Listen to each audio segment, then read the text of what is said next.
Assalamualaikum warahmatullahi wabarakatuh. Selamat jumpa kembali dengan saya. Semoga kabar kalian sehat-sehat semua ya di rumah, ya dimanapun kalian berada.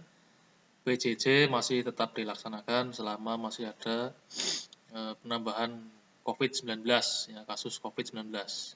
Kita berdoa semoga COVID-19 segera berakhir dan kita bisa bertatap muka kembali ya, dan melaksanakan praktek. Oke, pada kesempatan kali ini saya akan menjelaskan mengenai modul penerapan rangkaian elektronika pada kelas 12 TAV ya. Kemarin itu sudah sampai menggambar ya layout PCB menggunakan komputer ya.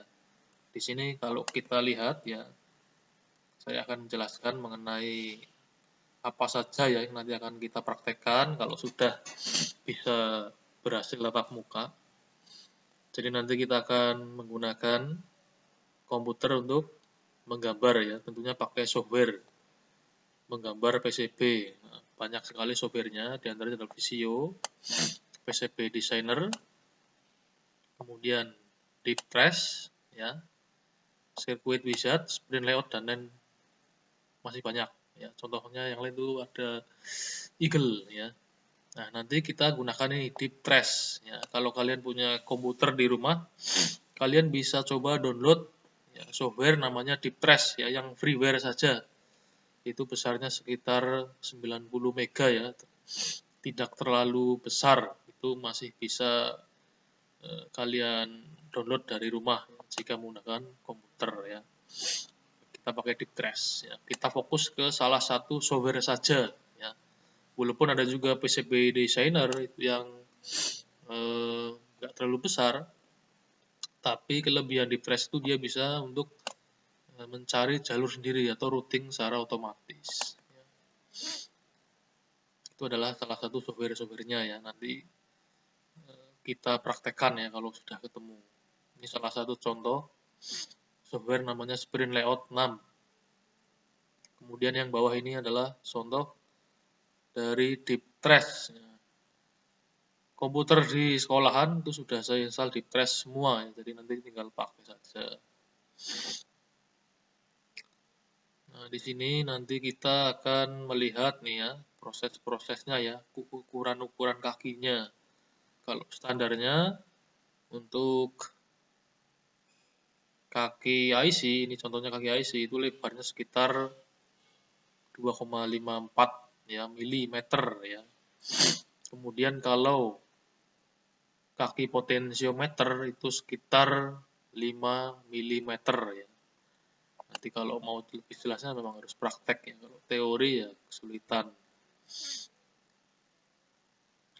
Di sini ada memeriksa layout artwork. Ya, artwork itu nama lainnya adalah layout pandangan atas ya, atau cetak negatifnya. Itu harus kita periksa ulang-ulang sebelum kita print. Nah, ini salah satu contoh layout PCB yang sudah jadi. Ini berupa pandangan atas. Ya. Kalau pandangan atas itu ada gambar komponennya, ya, nilainya berapa, polaritasnya positif negatifnya. Kalau dioda itu pasti kelihatan anodanya mana, katodanya mana, ya, anoda ini yang ada tanda putihnya. Kemudian transistor kakinya 3, ya, menghadapnya kemana itu akan terlihat dengan jelas. Itu namanya pandangan atas. Kemudian resistor dan nilainya juga. Kalau pandangan bawah ya nggak ada pandangan, ya tidak ada nilainya ya. Pandangan bawah hanya berupa jalur PCB yang sudah jadi. Nah, jenis-jenis material untuk printing PCB itu kertas ya, kertas artwork. Itu banyak jenisnya. Ada art paper, ada transfer paper, ada artwork paper, ya ada glossy paper ya, ini banyak sekali ya. Kita biasa menggunakan yang ini, yang glossy photo paper ya, atau nama lainnya adalah kertas foto ya. Kertas foto itu kelebihannya jika dicetak itu toner pada printer itu akan menempel dengan sangat baik ya ketimbang kertas HVS ya. Dulu kita pernah pakai kertas HVS, toner yang tertempel itu di sana ya ketika dicetak itu tonernya kurang maksimal.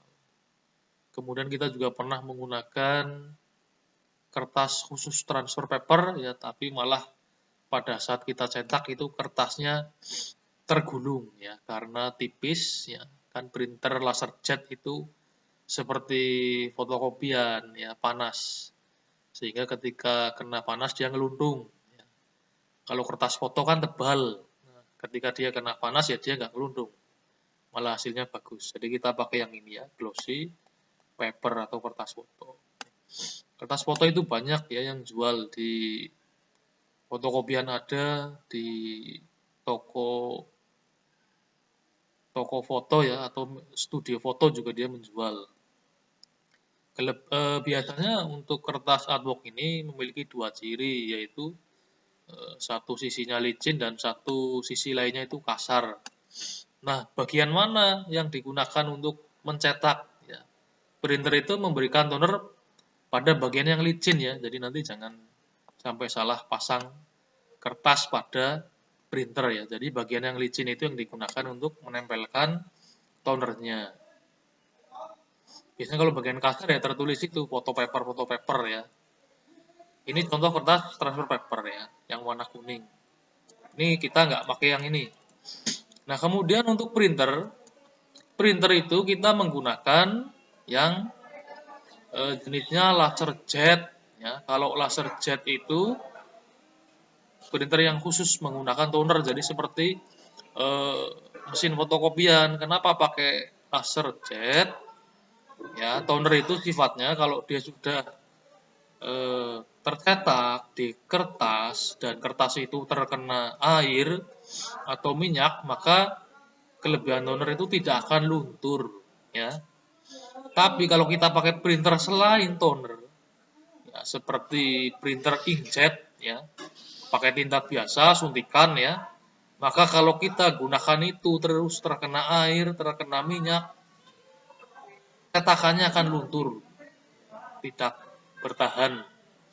Karena setelah kita cetak di situ, nanti kita akan melarutkannya menggunakan periklorit. Nah, karena dasar itulah kita menggunakan printer laser jet. Nah, contohnya di sini printer laser jet yang familiar itu mereknya HP ya. Printer ini ya. Kemudian kita siapkan komputernya ya, jalur yang sudah jadi kita print ya ke kertasnya itu. Kemudian setelah kertasnya itu ada cetakan PCB-nya ya. Kemudian langkah berikutnya kita siapkan ini bahan-bahannya ya. Ada papan PCB, kemudian ada amplas halus ya. Lalu setrika listrik. Nah, setrika ini kita bisa gunakan yang bagus tuh mereknya Philips ya. Itu yang dayanya 300 watt ya sekitar itu. Kemudian ada cutter. Cutter ini digunakan untuk merapikan jalur PCB seandainya jalur PCB itu mengalami short ya. Biasanya ketika kita menyetrika terlalu semangat sehingga tonernya itu ya itu dilebar ke sebelahnya. Itu kadang sedikit-sedikit ya. Itu kita gunakan cutter. Kemudian ada penggaris ya, stainless steel ya. Penggaris itu kita gunakan untuk memotong PCB ya. Ukuran PCB kita sesuaikan dengan ukuran layout pandangan atas. Kemudian ada spidol permanen ya. Spidol permanen ini ada dua jenis, yaitu spidol M dan F ya. Mereknya Snowman biasanya. M itu yang agak besar sedikit, medium. Itu kita gunakan untuk jalur yang berukuran besar atau pada saat kita memberikan penamaan ya pada bagian ebonitnya. Lalu yang ukuran F itu yang kecil ya, kita gunakan untuk melakukan perbaikan pada titik-titik lubang kaki pada IC ya. Kita lanjut ke bawah lagi. Kita lanjut ke sini. Nah, caranya ya. Jadi PCB yang sudah kita potong menggunakan cutter ya, kita ratakan dulu supaya tidak tajam ya. Kemudian kita bisa mencuci terlebih dahulu menggunakan sabun ya dan air ya, sampai bersih. Ya, kemudian setelah kering kita amplas ya, kita amplas lapisan PCB-nya itu.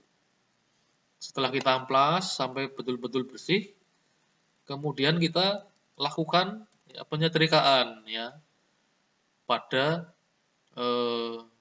PCB yang sudah kita berikan jalur PCB-nya ya. Nah, biasanya kita tambahkan zat adiktif ya, namanya itu autan, semacam minyak untuk mengusir nyamuk ya, autan namanya itu pada bagian PCB-nya. Kemudian lalu kita tempelkan kertasnya itu ya sampai betul-betul menempel, kemudian kita setrika atau kita gosok seperti menggosok baju. Nah, waktunya berapa menit? Waktunya sekitar 30 detik pada saat sekali gosok. Ya, lakukan itu, digosok, diangkat sampai kira-kira 4 menit ya, jangan terlalu lama ya, 4 menit. Setelah itu kita ambil, kita dinginkan dulu ya, sampai dingin ya. Setelah dingin, kalau biasanya yang tidak menggunakan autan itu harus kita masukkan ke dalam air ya, supaya dia itu mengelupas sendiri. Tapi apabila kita sudah menggunakan autan, maka tidak perlu kita masukkan ke dalam air. Ya, kita nunggu dingin. Setelah pasti dingin, kita baru mengelupaskan atau dikletek, ya, diklotok ya, secara manual saja pelan-pelan, ya, pakai tangan. Insya Allah nanti hasilnya akan bagus, ya, tidak ada yang terkelupas jalurnya. Setelah itu, ya, kita lihat, ya, setelah dikelupas kita lihat apakah jalur yang tadi kita setrika itu sudah menempel dengan sempurna atau ada yang terkelupas, ya. Dengan sempurna otomatis ya itu berarti sudah jadi. Tapi apabila ada yang tertinggal ya atau terkelupas pada saat kita mengelupaskan kertas fotonya, maka kita gunakan ini spidol permanen ya. Yang tadi sudah saya sebutkan yaitu ukurannya M dan F. Untuk menyambung jalur atau untuk menyempurnakan jalur yang putus. Langkah berikutnya yang harus kita lakukan ya. Ini adalah contohnya yang tadi ya. Hasil kertas foto yang sudah diberikan jalur atau hasil cetakan. Kemudian ini yang pada saat disetrika. Nah, ini yang dimasukkan ke dalam air ya. Kita nggak perlu repot-repot pakai air karena kita sudah pakai autan tadi ya. Lebih efektif pakai autan. Nggak perlu pakai air. Kemudian ini yang sudah jadi ya. Sudah jadi menempel secara sempurna kalau saya lihat ini ya. Jadi nggak perlu menggunakan spidol lagi untuk memperbaikinya. Nah, setelah proses tadi berhasil dilakukan, yaitu proses transfer ya, jalur menggunakan setrika, langkah berikutnya adalah etching ya. Etching PCB adalah suatu proses untuk membuang bagian logam yang tidak dibutuhkan dari papan PCB kosong ya. Nah, caranya bagaimana? Ya, kalau caranya itu banyak. Ada yang menggunakan verichloride. Kita sampai saat ini masih menggunakan verichloride. Mengapa menggunakan verichloride? Satu, bahan itu mudah kita dapatkan ya. Yang kedua, bahan itu pada saat kita gunakan ya terhadap manusia itu tidak berbahaya secara langsung. Itu kita gunakan verichloride. Cuma sifatnya dia itu agak korosif ya terhadap logam. Maka harus kita perlakukan verichloride itu dengan baik. Ya, contohnya Untuk wadah pelarutan kita gunakan wadah plastik atau nampan dari plastik. Ya, jangan menggunakan wadah dari logam. Ini contohnya pelarutan menggunakan nampan plastik. Ya. Kita goyang-goyangkan itu ya. Rumus kimia ferriklorid adalah FeCl3. Nah, sebenarnya caranya untuk ferriklorid itu kita masukkan bongkahan ferriklorid ke dalam nampan dulu plastik, kemudian kita berikan air hangat ya, atau air panas ya. Lalu kita gunakan pengaduk dari kayu, gitu. Itu kita aduk ya sampai dengan merata. Setelah merata, ferrikloridnya mencair semua, baru kita masukkan PCB-nya dan kita goyang-goyangkan ya. Tentunya kita menggunakan peralatan yang lengkap. Ini kita menggunakan sarung tangan ya. Supaya apa? Supaya ferriklorid tidak mencemari tangan kita ya. Kalau ferriklorid sampai mencemari tangan kita kemudian memegang bahan celana atau baju, itu ferriklorid akan menempel di celana atau baju dan menimbulkan noda warna yang tidak mungkin bisa hilang ya, meskipun itu dibaiklit. Ya, itu bisa kalian coba itu ya. Ferriklorid itu sangat keras, menempel ke kulit. Di kulit saja kalau dicuci pakai sabun itu hilangnya lama sekali ya. Nah, ini proses-prosesnya, ini nanti kalian lihat sendiri di modul yang sudah saya berikan ya. Nah, ini itu dengan cara digoyang-goyang wadahnya kalau ingin lebih cepat hasilnya. Kemudian setelah PCB ya itu jadi, ya biasanya membutuhkan waktu antara 15 menitan ya, agak lama kalau menggunakan ferriklorid. Itu kita ambil PCB-nya yang jalurnya sudah jadi ya, jadi yang tidak ada tonernya itu sudah terkikis habis ya. Itu kita ambil, kemudian kita bersihkan menggunakan sabun dan air yang mengalir ya. Kemudian ferriklorid bekasnya itu kita apakan? Nah, ferriklorid bekasnya itu jangan kalian buang sembarangan ya ke sungai atau ke tanah ya. Kalau ke tanah nanti akan membuat tanaman di sekitarnya itu mati. Kalau ke sungai maka akan membuat ikan-ikan yang ada di sekitar sungai itu juga akan mati keracunan. Langkah apa yang harus kita lakukan ya? Caranya itu kalian masukkan limbah ferriklorid itu ke dalam wadah plastik tebal atau ember ya, ember dari plastik. Kemudian kita netralisir ya menggunakan paku bekas, obeng bekas yang sudah rusak kita masukkan ke sana. Kita diamkan sampai beberapa minggu sampai hancur ya. Nah, setelah hancur kemudian kita berikan lagi dia larutan ya semacam deterjen ya. Kita berikan dia deterjen atau larutan garam dapur ya, NaCl ini natrium klorida ya, sampai dia betul-betul mereduksi dirinya yang dari FeCl3 menjadi FeCl2. Setelah dia berubah menjadi FeCl2 kemudian kita bisa buang dia ya ke dalam plastik ya, dan bisa kita buang ke tong sampah ya, karena dia sudah ternetralisir ya kandungan korosifnya itu. Ada larutan lain selain ferriklorida, ya, itu namanya HCl ya, atau asam klorida ditambah dengan H2O ya. Nah, kalau ini bahannya sangat berbahaya bagi manusia ya pada saat kita lakukan etching. Kelebihannya apa? Kelebihannya itu dalam waktu hitungan detik ya, ketika PCB itu dimasukkan ke dalam wadah yang berisi HCl, kira-kira itu sekitar 9 detik atau kurang bahkan itu. Itu nanti akan langsung keluar asap, kemudian PCB seketika langsung jadi. Tapi bahayanya apa? Ketika kena mata itu bisa berbahaya ya. Seperti kasusnya Novel Baswedan itu kan. Dia disiram air keras itu namanya HCl. Akan membuat mata buta ya. Nah, itu makanya kalau nggak hati-hati itu sangat berbahaya. Kena baju aja bajunya bolong. Jadi kita nggak menggunakan sel ya, kita gunakannya tadi periklorid ya, walaupun sel sangat cepat sekali bereaksi.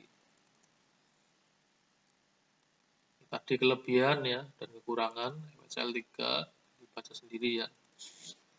Langkah berikutnya setelah jadi ya, setelah dicuci tadi, sebenarnya proses berikutnya adalah masking ya. Sebelum kita bor itu kita masking dulu. Kalau di sini ngebor dulu ya. Ini salah langkah ini. Nah, ini masking. Masking itu adalah proses untuk melapisi bagian jalur PCB yang sudah jadi supaya tidak terkena udara bebas. Kalau terkena udara bebas bagaimana? Kalau dia terkena oksigen, oksigen itu kan sifatnya asam, maka dia akan teroksidasi.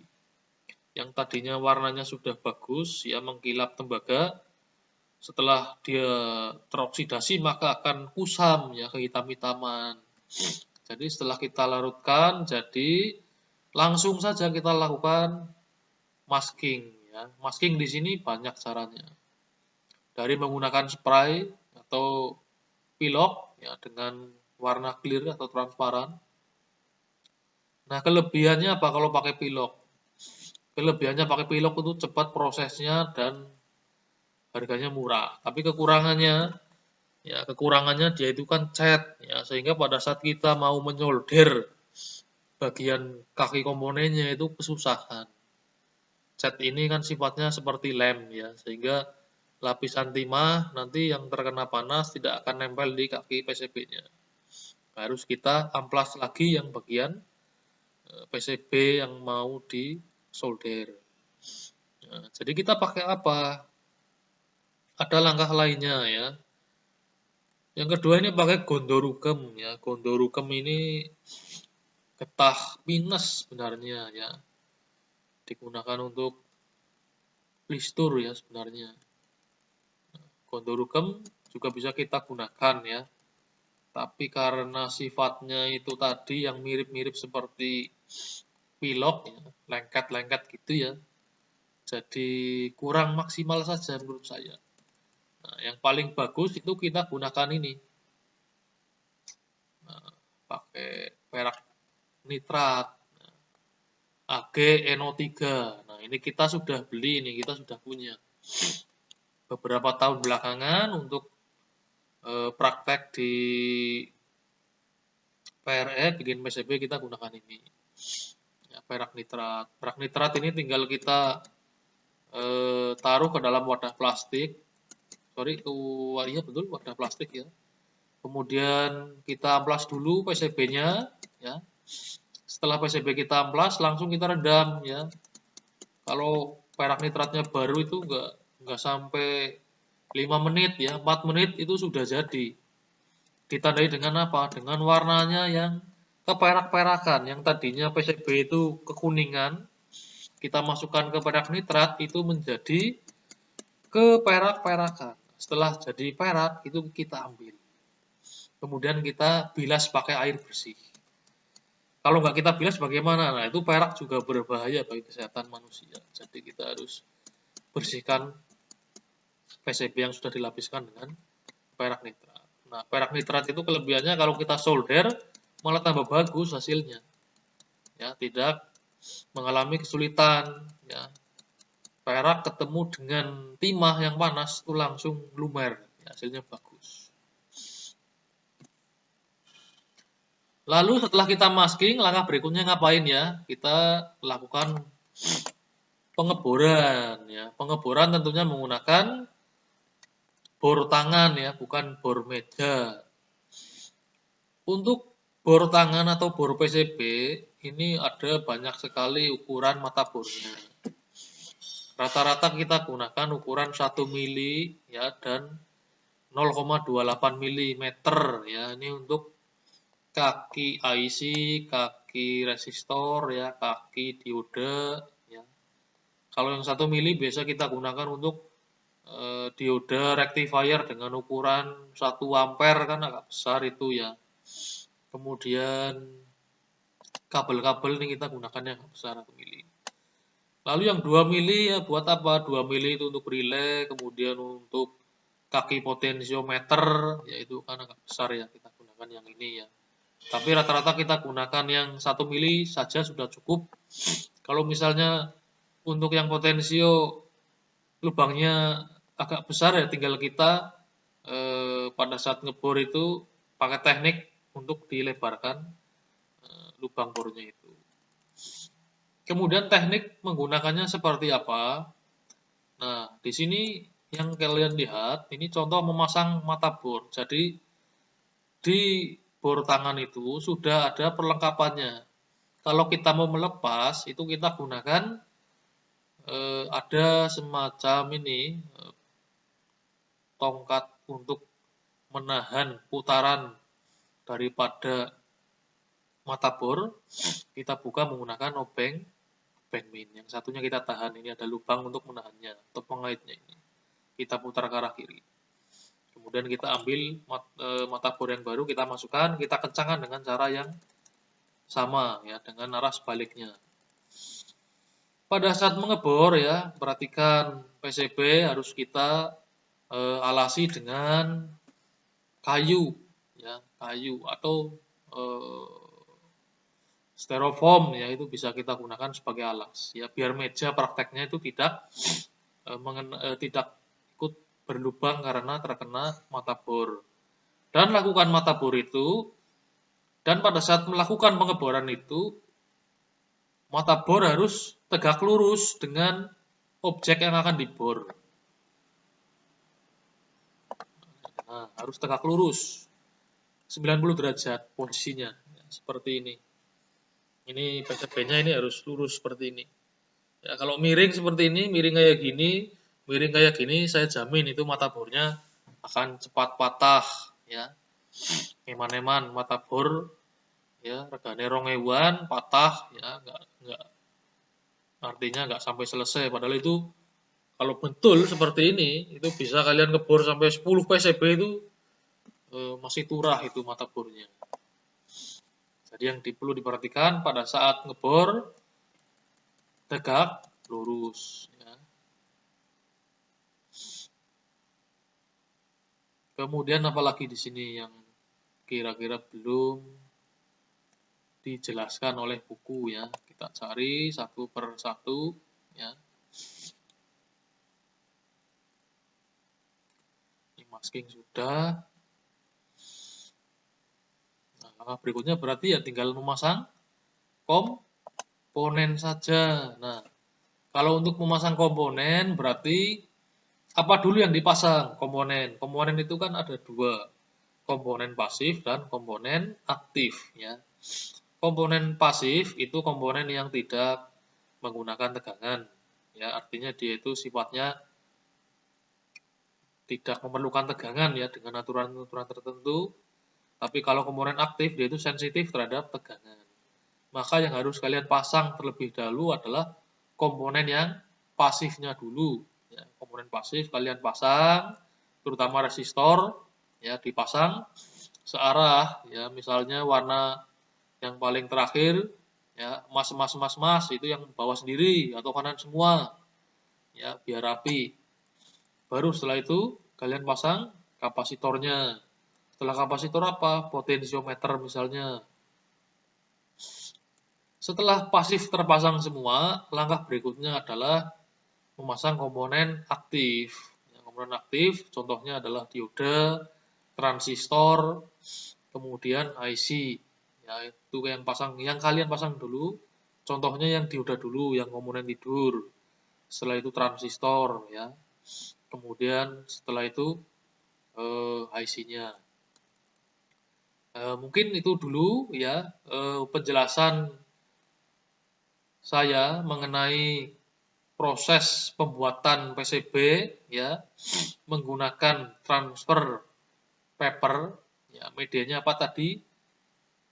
Kertas foto ya, kemudian setrika, kemudian autan ya, itu perlu kalian perhatikan ya. Kalau pakai autan nggak perlu dimasukkan ke dalam air ya setelah disetrika.